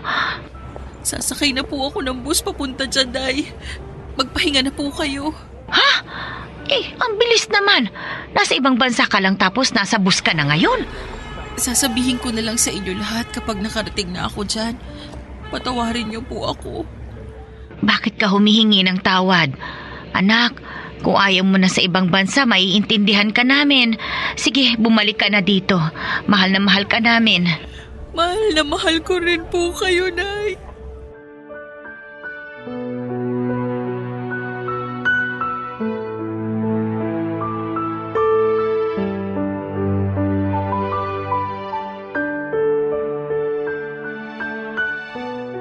Mataas na ang araw nang makarating ako sa probinsya. Walang kain at walang tulog. Hindi ako nakatulog habang papauwi dahil natatakot ako na baka sumunod lang si Tia Isabel sa akin. Ibang trauma ang inabot ko sa kanya, Papa Dudut. Kapag kumakabog ang dibdib ko sa kaba ay nananalangin na lamang ako. Nang makarating ako sa bahay namin ay pinagmasdan ko ang bahay. Ang kubo namin. Walang halos na bago sa loob ng mahigit 1 taon na nawala ako. Paanong mababago wala man lang silang natanggap na pera mula kay Tia Isabel na pinangako nitong sahod ko. Naiiyak na naman ako nang maalala ko ang dinanas ko sa poder niya. Habang pinagmamasdan ko ang aming bahay ay hindi ko maiwasang balikan ang simula ng mga pangarap ni nanay para sa akin. Mga pangarap na hindi ko nabigyan ng katuparan. At nabaluktot ang daan patungo doon. Nangarap akong minsan na iahon sila sa kahirapan. Mabilihan ng mga pagkaing masasarap na sa telebisyon at radyo lamang nila nalalaman. Mga damit na bago na pwede nilang gamitin sa tuwing may okasyon o kahit magsisimba lang. Gusto kong mapalitan ang kubo sa bahay ng semento para komportable silang manirahan dito. Pero hanggang pangarap na lang ang lahat dahil sa minsang pagkakamali ko. Nasira at nabuwag ang mga yon. Nasira ang mga pangarap at nasira ang pagkatao ko. Nilakasan ko ang aking loob at kumatok. Pinagbuksan ako ni nanay at tatay. Walang kahit na anong salita ang lumabas sa mga bibig namin kundi ang iyak habang mahigpit ang mga yakap. Sinapo ni nanay ang aking mukha at nakita niya ang pasa sa gilid ng aking labi at pamumula ng kaliwa kong mata dahil sa pananapak ni Tia Isabel. Doon ay nakita ko kung paanong umiyak ng umiyak ang aking ina. Pumasok kami sa loob ng bahay. Pinagtimpla ako ng kape ng aking tatay. Hinayaan nilang mainitan ang aking sikmura at hinayaan nila na maging handa ako bago ako magkwento ng buo sa kanila. Nang nahimasmasan ako ay sinabi ko na ang lahat mula sa simula hanggang mapunta ako sa poder ng Tia Isabel ko. Kompleto. Wala akong iniwan na detalye. Lahat ay sinabi ko. Alam kong masasaktan sila sa mga revelasyon ko pero dapat nilang malaman ang katotohanan para mapatawad nila ako ng buo. Akala ko noon ay sisigawan at sisisihin nila ako at ikukutya pero sa huli ay niyakap na lamang nila ako at buong pasasalamat sila sa Panginoon na nakauwi pa ako ng buhay sa piling nila. Doon ko napatunayan kung gaano ako kaswerte sa mga magulang ko. Naging malas ako sa mga naging desisyon ko sa buhay pero alam ko na panalo ako sa mga magulang ko. Hindi ko alam kung deserve ko ba ang kapatawaran at pagmamahal nila. Ngayon ko lang talaga napatunayan na dakila ang pagmamahal ng mga magulang para sa kanilang mga anak. Wala na akong ibang hangad. Gusto nilang magdemanda sa ginawa ni Tia Isabel sa akin. Pero ako mismo ang tumanggi. Naisip ko rin ang huling nasabi sa akin ni Cassandra bago niya ako patakasin. Patawarin ko ang ina niya sa mga nagawa nito sa akin. At yon ang balak kong gawin. Magpatawad at tuluyan ng makalimot. Matatagalan pero alam kong kakayanin. Konting panahon lang at magagawa ko na yon. Ang mahalaga ay makasama pa ni Cassandra ang kanyang ina na si Tia Isabel. Alam ko na kahit na gaanong kasama ang kanyang ina sa akin, ay alam ko naman kung gaano ito kabuting ina sa kanyang anak na si Cassandra. Saka siguro iniisip ko na rin na kaya ganon ang naging resulta ng trato sa akin ni Tia Isabel ay dahil sa mga matitindi nitong pinagdaanan sa Hong Kong. Alam ko ang traumang naramdaman niya kaya siguro sa akin niya pinapasa ang bigat na naranasan niya dahil alam niya na wala siyang ibang paglalabasan nito kundi ang sa akin na lang. Ganon na lang ang iniisip ko para mas mapadali ang pagpapatawad ko sa kanya at sa mga nagawa niya sa akin. Mas madali ang paghihilom ng sugat kapag ganon na lang ang iniisip ko. Hiling ko na sana ay maging payapa na ang kanilang buhay, lalong-lalo na si Cassandra na sa maikling panahon ay pinatunayan sa akin na may mabuti pa ring tao sa mundo. Cassandra, kung nakikinig ka man, maraming salamat at binalik mo ang tiwala ko sa tao. Sa ngayon po ay tumutulong na lamang muna ako kina nanay at kay tatay sa pag-aalaga ng mga manok. Nangangatulong din sa kabilang bayan kung may pagkakataon. Yung usapang pangingibang bansa ay hindi muna namin nilalapag sa mesa. Hahayaan muna naming maghilo muna ang sugat na nangyari sa aming nakaraan bago namin muli itong pag-usapan. Ang mahalaga ngayon, kasama ko ang mga magulang ko. Alam kong hindi rin naging maganda ang loob nila sa mga nangyari at panalangin ko sa araw-araw na mawala yon. Panalangin ko rin na kahit hindi ko natupad ang pangarap nila para sa akin, ay magawa pa rin nilang maging masaya. Pangako ko naman natuto pa rin ko pa rin ang mga pangarap nila pero sa ibang paraan na. Ngayong pong nalalapit na po ang Kapaskuhan, plano ko pong i-welcome ang Pasko ng mas maaga para makabawi din ako sa ilang Pasko na wala ako sa bahay. Araw-araw ay gusto kong maging Pasko. Magde-decorate na po kami sa katunayan. Gusto ko pong araw-araw na iparamdam sa mga magulang ko ang pagdiriwang ng Kapaskuhan sa piling nila. At gusto kong mapuno ng respeto at pagmamahal ang loob ng aming tahanan. Maraming salamat po Papa Dudut sa pagbasa ng aking kwento. Ako po ang inyong kapuso at mga kapuso.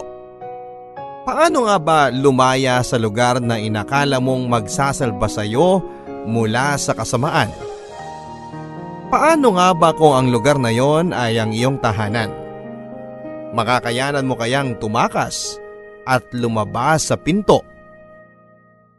Dear Papa Dudut, sa bahay, ayon sa turo sa eskwelahan, ay isang sangtuaryo para sa pamilya, lalo na sa mga bata. Ito ang nagsisilbing proteksyon nila mula sa gulo at karahasan sa labas. Pero paano nga ba kung ito pala ang lagusan patungo sa karahasan, lungkot at pagdurusa? Makakalaya ka pa kaya sa tahanan na sa una ay inakala mong tama? Makakalaya ka pa kaya sa loob ng tahanan na akala mo ay mapoprotektahan ka? Paano ba lumaya? Paano ba makawala? Ako si Josephine at ito ang aking kwento. Ano ba? Sandali lang. Huwag tayong masyadong magalaw. Baka marinig ng anak ko. Nasa kabilang kwarto lang siya Ano naman? Magiging dalaga na rin yan. Maiintindihan niya kung anong ginagawa natin. Ay, ano ka ba? Nakikiliti ako dyan. Ang akin naman nito, parang di ka binayaran ng tama eh. Hindi naman sa ganun. Sige na nga. Pero dahan-dahan lang nakikiliti ako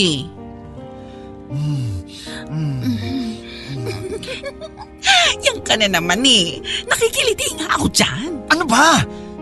Itutuloy ba natin to o hindi? Ibalik mo na lang ang pera ko at hahanap na lang ako ng ibang bayaran. Mama, may kasama po kayo dyan? Ay, wala anak. Binubugaw ko lang yung daga. Nasa kisame kasi. Shh. Pwede po ba ako matulog dyan, Mama? Natatakot kasi ako sa kwarto ko Naku anak, mas nakakatakot dito. May mumu. Oo. Tapos yung daga. Baka kagatin ka na lang sa tenga nito. Sige na anak, punta ka na sa kwarto mo. Sige po, Mama. Malaking daga pala. Ano ba? Edad 8 pa lamang ako ay mulat na ako sa ganitong klaseng kabuhayan ng aking ina. Oo, binuhay niya ako sa pagbebenta niya ng laman. Hindi raw kasi siya nakapagtapos ng pag-aaral at walang gustong tumanggap sa kanya sa trabaho, kaya dito na lang siya sa madali at kaya akong buhayin. Palibhasa ay wala akong ama na makakasama niya para tulungan siyang buhayin ako. Ni minsan ay hindi namin napag-usapan kung sino ba si Papa. Lagi na lang siyang nag-iiba ng usapan kapag napupunta na kami kay Papa. Pero balita ko, sa ibang kamag-anak namin ay nabuntis daw si Mama ng isang security guard na kapitbahay niya dati. At nung malaman na buntis na ito, agad itong tumakbo. Kaya heto, kaming dalawa na lang ang nasa mundo namin ngayon. Si Mama na ang naging ama at ina ko. Hindi ko man maunawaan ng lubos ang trabaho niya noong bata pa lamang ako. Para sa akin ay wala na itong problema. Kasi sa tuwing may darating na lalaki sa aming maliit na bahay, ayun, nagkakapera siya pangbili ng ulam namin sa karinderya o hindi naman kaya ay pambili ng pudpud na lapis na ginagamit ko sa aking pag-aaral. Siguro ay ayos na rin ito para sa akin nung bata pa ako. Yun ang akala ko. Anak, nakatulog ka naman ba kagabi? Opo. Pasensya ka na anak ha kung maingay si Mama kagabi at si Tito Tito. Tito Ray? Hindi, Tito Ron? hindi rin. Sino po ba yung kasama niyo kagabi sa kwarto niyo, Mama? Basta si Tito mo rin yun. Nakalimutan ko na yung tawag sa kanya.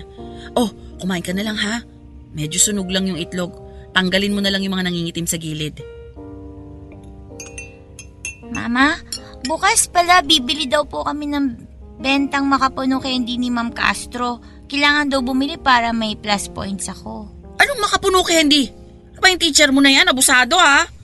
Nung nakaraang buwan, binibentahan ka ng pandikoko na nangangasim na, tapos ngayon naman, candy naman. Susumbong ko na yan sa principal nyo talaga. Nung akala niya, pinupulot ang pera? Wag na po, Mama. Baka po pagalitan ako nun tapos ibagsak ako sa Pilipino eh. Siya, kumain ka na lang dyan. Gagawa ko na lang ng paraan yung candy na yan. Pwede naman po tayong humingi sa mga tito ko, diba? Sinong tito? Lahat po ng pinapapasok nyo sa kwarto sa gabi, Mama. Diba lahat yun, tito ko naman yun? Tapos nagbibigay pa sila ng pera sa'yo. Nakikita ko pa nga eh. Hingi na lang po tayo sa kanila, please. Iba-ibang lalaki gabi-gabi ang dinadala ni Mama sa kwarto niya. Iba't ibang kalabog, langit-ngit at halinghing ang nagsisilbing heliko sa gabi. Parang hindi na nga ako sanay na wala akong naririnig na kung anuman sa kwarto niya pagsapit ng gabi. At lahat ng mga lalaking yon ay kailangan kong tawaging tito. Yun ang sabi ni Mama. Hindi ko na nga maalala lahat ng pangalan nila. Hindi ko na rin maalala ang mga mukha nila kasi minsan ko lang silang nakita at hindi na bumalik kahit kailan. May ganong tito ba? Yung mga tito ng mga kaklase ko lagi nilang nakikita. Kapitsuran pa nila at dinadalhan sila ng pasalubong at regalo lalo na kapag Pasko. Samantalang yung mga titong pinakilala ni Mama sa akin, Mama lang nag-aabot ng pera. Kapag tinatanong ko nga sa kanya noon kung kailan ko ba sila ulit makikita, kahit man lang imbitahan sila sa school namin kapag may program, ay umiiling lagi si Mama. Wala na raw siyang balita. Yung iba naman ay sinasabi niya na nasa ibang bansa na raw.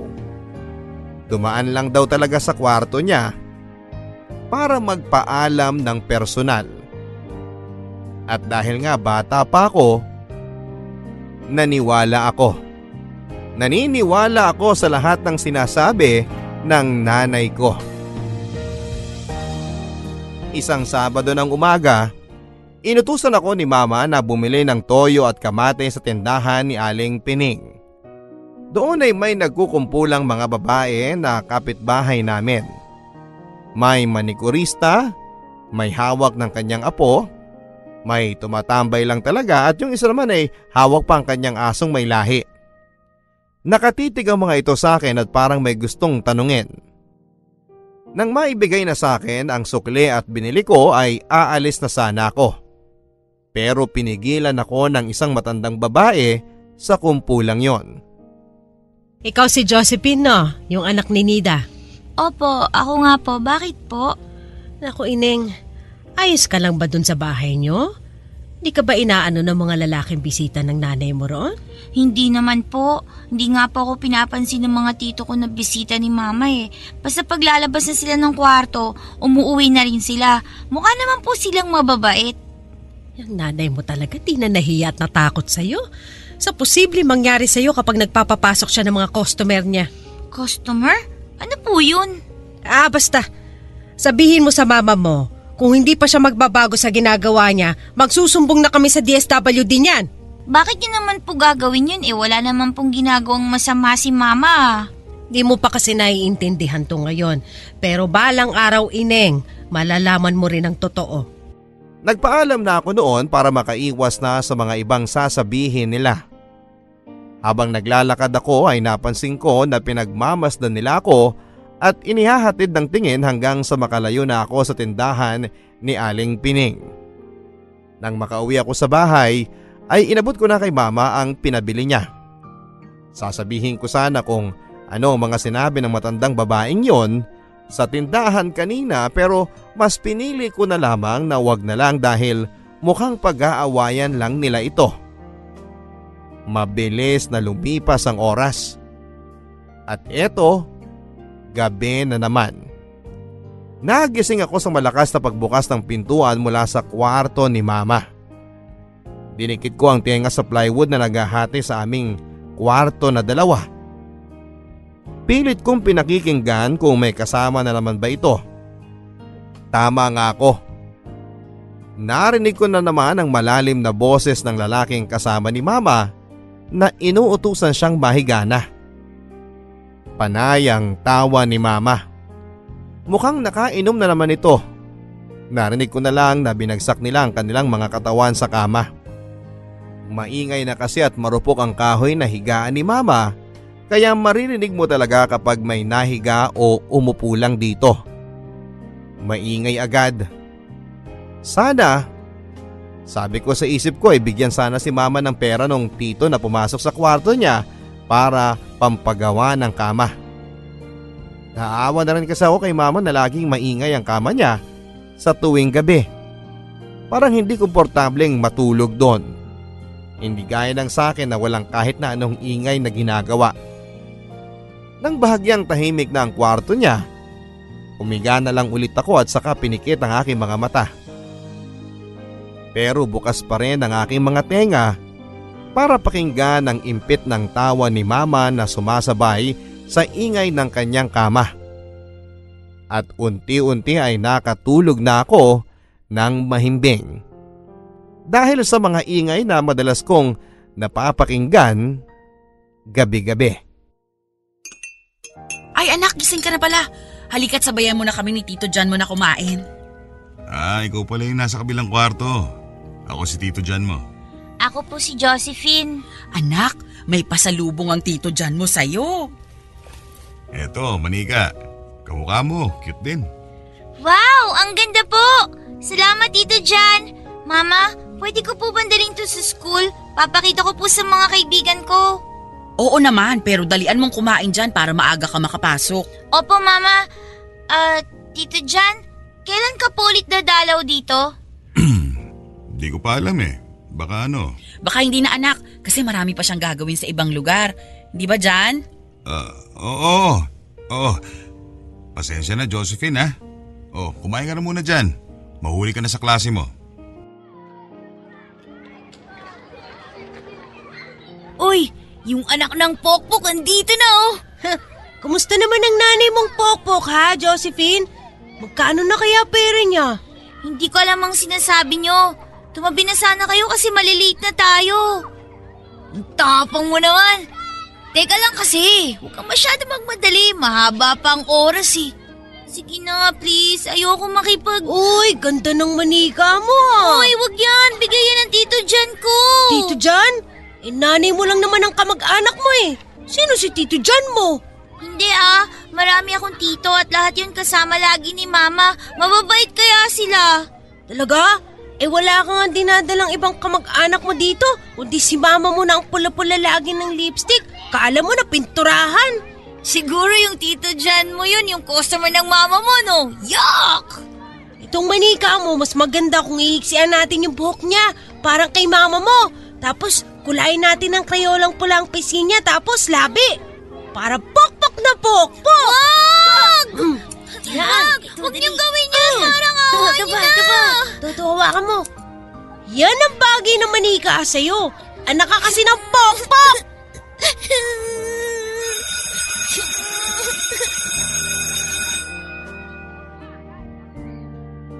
Hindi pa sila nakontento at hinila pa nila ang ulo ng aking manika para kumalas ito sa kanyang katawan. Sobrang sikip na ang damdamin ko sa nakita kong kalagayan ng bago kong manika. Isa-isa kong pinulot ang mga buhok nitong ginupit at pilit na pinupunasan ang pisngi nito at labi na kinulayan ng pulang krayola. Hindi ko ito matanggal sa aking palad kaya ginamit ko ang aking palda para punasan yon pero hindi pa rin matanggal.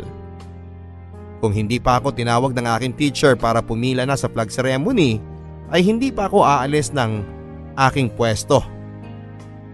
Habang naglulupang hinirang ay panay ang daloy ng mga luha sa aking mga mata. Hindi ko alam kung ano ba ang nagawa ko sa kanila para ganituhin nila ako. Ano bang kasalanan ni Mama para maggalit sila ng ganito? Mga bagay na hindi matanggap at maintindihan ng mura kong isipan. Agad akong umuwi ng bahay matapos ang klase. Hindi ko pa rin mabitawan ng manikang gutay-gutay na. Nasa bulsa ko ang ibang buhok nito na ginupit ng mga kaklase ko. Umaasa ako na baka maremedyohan ko pa ito sa pag-uwi ko. Napakaganda ng manikang ito. Hindi ko pa siya nalalaro at eto na nga lang ang kaibigang meron ako pero sinira pa ng mga mapanghusgang tao. Panay ang tulo ng luha ko noon. Hindi ko mapigilan kahit gustuhin ko. At kahit pa ulit-ulit ko nang kinukuskos ang panyo sa aking mga mata, ay parang wala namang nangyayari. Kaya hinayaan ko na lang ang sarili kong magpaanod sa mga luha ko hanggang sa makarating ako ng aming bahay. At doon ay nadatnang ko si Mama. Kaya mas lalong umagos ang hinanakit ko. Dahil sa kanya, nasira ang laruan ko. Oh anak, anong nangyari sa'yo? Bakit ganyan na yung manikang bigay sa'yo ni Tito Jan mo? Sinira nila sa school. Bakit naman nila gagawin yon? Sino mga yan at isusumbo ko sa teacher mo? Tumahan ka na taayusin na lang natin ang mga… Pokpo ka ba, Mama? Ano? Sino nagsabi sa'yo niyan? Lahat sila. Lagi ko naririnig na pokpo ka raw at hindi ko totoong tito ang mga bumibisita sa'yo. Anak, wag kang makikinig sa kanila ha? Kay Mama ka lang maniniwala ha? Lahat sila pare-pareho ng sinasabi. Pokpo ka raw, Mama. Pokpok! Anak! Ayoko na sa'yo. Bigay mo na lang ako kay Papa kasi siya hindi ganon. Ikaw oh!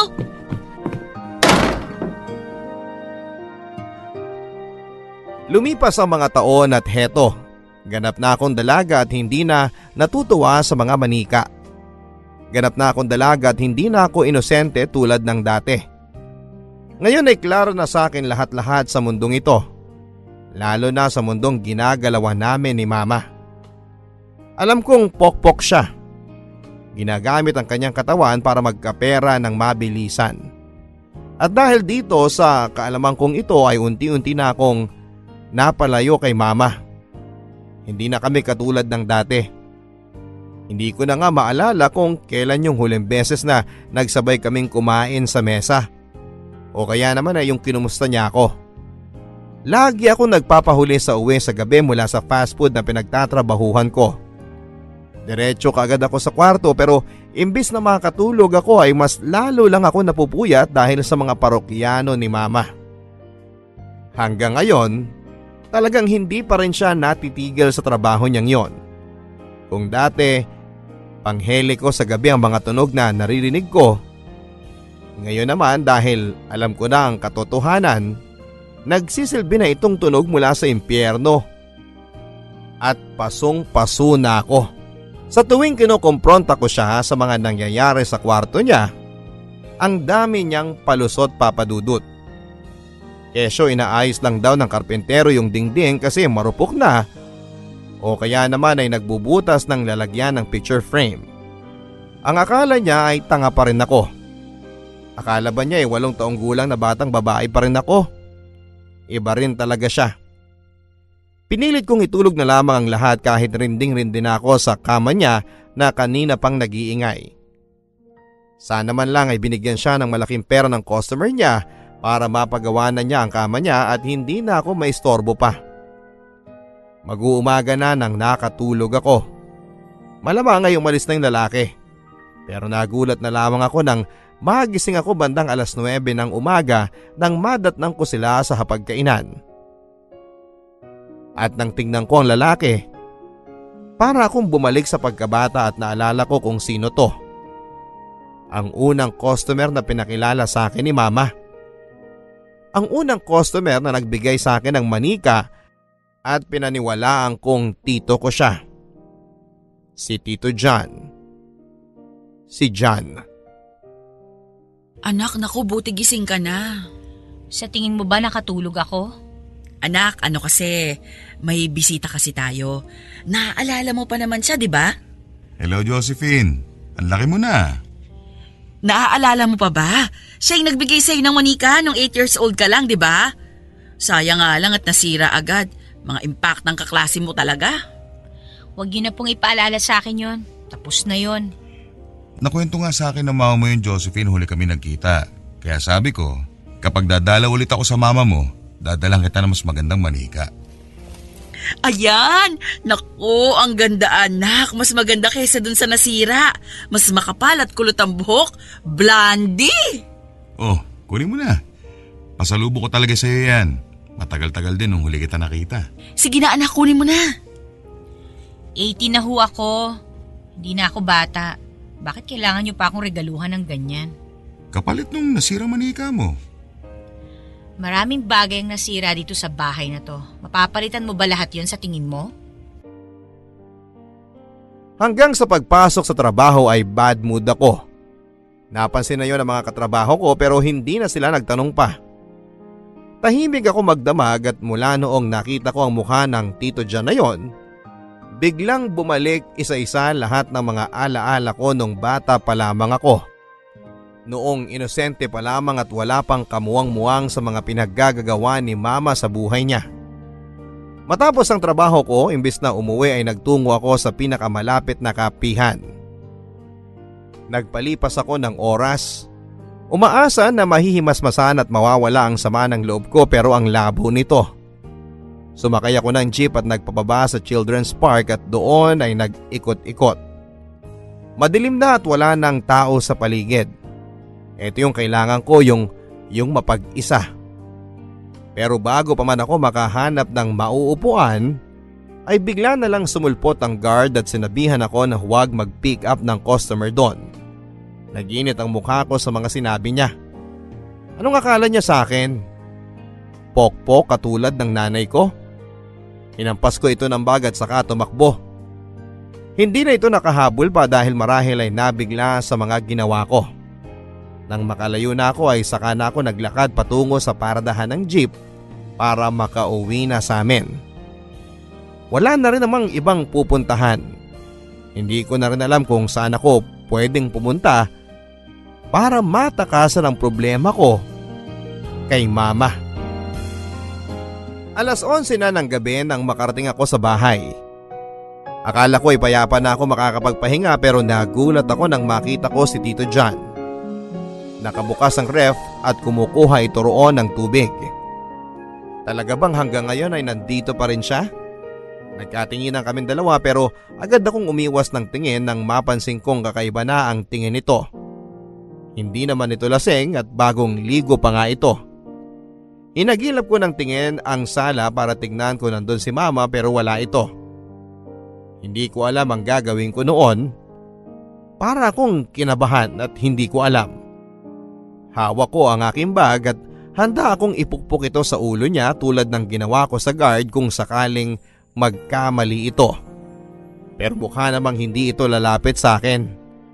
Nagbaba na lang ako ng paningin at saka dali-daling tumakbo papunta sa kwarto ko. Pero agad ako nitong pinigilan. Hinawakan nito ang aking braso at saka ngumiti na akala mo ay nakakaloko.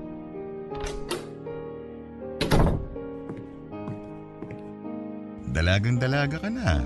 Bitiwan niyo nga ako kung ayaw niyo sumigaw ako rito. Kalma ka lang. Wala naman akong gagawin sa'yo eh. nga akong hawakan. Naalala ko pa nung una kita makita.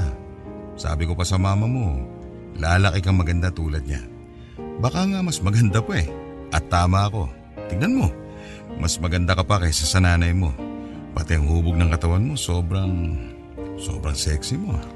Isa pang pambabastos mo, makakatikim ka na sa akin. At ano naman ang matitikman ko? Bastos ka! Huwag mo nga ako igaya sa nanay ko. Hindi naman kita ginagaya sa kanya. Ikaw naman, malayong malayo ka sa kanya. Kutis mo pa lang, ang kinis na. Bitiwan mo nga ako! Shhh! Huwag kang maingay. Alam mo, pwede naman natin ito pag-usapan. Mabilis lang to. Anong pag-uusapan? Alam mo kasi, sawa na ako sa nanay mo eh. Kahit madilim, kitang-kita ko na yung kumukulubot na balat niya. Di tulad mo, kahit tingin lang, alam kong makinis na. Huwag mong idikit sa akin yung mukha mo. Magkano ka ba? Anong nangyayari dito? Nida, huwag kang mag-isip ng kung ano. Bakit kayo magkadikit na dalawa? Anong ibig sabihin nito? Ma, kasi itong Inaakit ako ng anak mo. Pambihira. Nagpapabayad sa akin. Ang kapal na mukha! Sabi ko ayoko nga kasi ikaw Nida yung gusto ko at bata pa siya para sa akin. Pero siya tong nagpupumilit kasi kailangan daw niya ng pera. Totoo ba to, Josephine? Kahit kailan, hindi ako nagsinungaling sa'yo Nida, alam mo yan. Ang anak mo masyadong rebelde. Magtataka ka pa ba? Josephine? Hindi ako bayaran na tulad mo, Ma. Maniniwala ka ba sa kanya? Suklam na suklam ako ng gabing yon. Nanginginig ang aking katawan dahil sa galit. Ang kapal talaga ng pagmumukha nitong lalaking ito. Nakita ko sa itsura ni Mama na alanganin nito sa paniniwalaan kung sino sa amin ang nagsasabi ng totoo. Anak niya ako pero nag-aalangan pa ba siya sa akin? Oo, nagre-rebelde ako pero hindi ako aabot sa ganitong punto na gagayahin ko ang pamumuhay niya. Natahimik kami marahil ng ilang minuto. Kitang-kita ko ang pagpapawis ng nakakalbong ulo ni Tito John. Panay ang punas nito sa kanyang pasmadong palad. Hindi alam kung ano ang gagawin. Hindi pa ba ito sapat para makita ni Mama na siya talaga ang gumawa ng paraan para gawan ako ng masama? Hindi pa ba halata sa reaksyon at sa galaw niya? Maya-maya pa'y hinila ni Mama si Tito John palabas ng bahay nang hindi man lang nagpaalam. Sinilip ko sila sa bintana at nakita kong mahinahon silang nag-uusap. Hindi ko alam kung napapaniwala na ba niya si Mama sa mga kasinungalingan niya, pero agad akong nanghina nang makita ko naghahalikan at nagyayakapan pa ito. Lumakad pa sila ng konti at saka pinara ang taxi para masakyan ni Tito John. Napailing na lamang ako sa galit.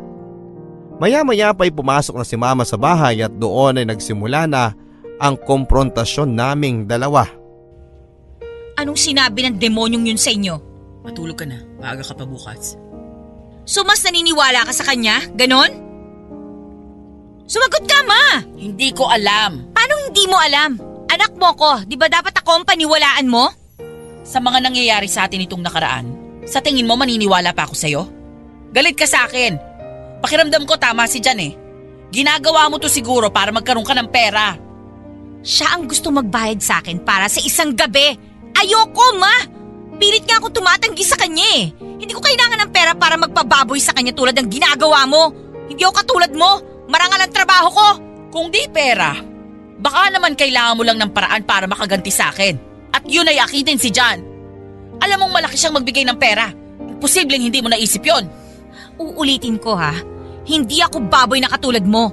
Suklam na suklam ako sa ginagawa mo at pinangako ko sa sarili ko na hindi ako gagaya sa'yo kahit mawalan pa ako ng pera. Baboy ka, Ma! Baboy! Oo, baboy na akong baboy.